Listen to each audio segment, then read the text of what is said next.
दियो बुता गेल बा पैसो नहीं छे 16 ओकरा मिलवे में ले आटा चुरा के आ लिट्टी चोखा लाग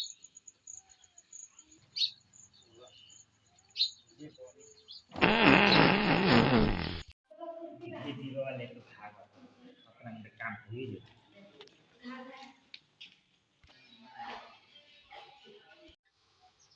बड़ा मतलब काम मलान चलता हो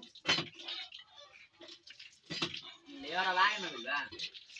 का रे मर्दवा तू ही ना एकरा मिलिया में से आटा चोरा के लावे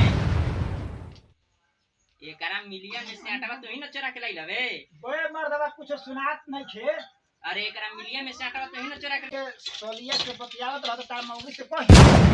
का मर्दवा कहत रे सोलिया से बतियावत रह तार मौगी ले कही का मर्दवा कुछ सुनाते नहीं है का कहत रे तू अरे सोल का मर्दवा हटत कर जवाब दे सुनाते ना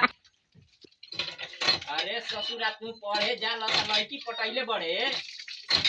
हां तू लड़की निकस पटैले भाई मत कुछ सुनाता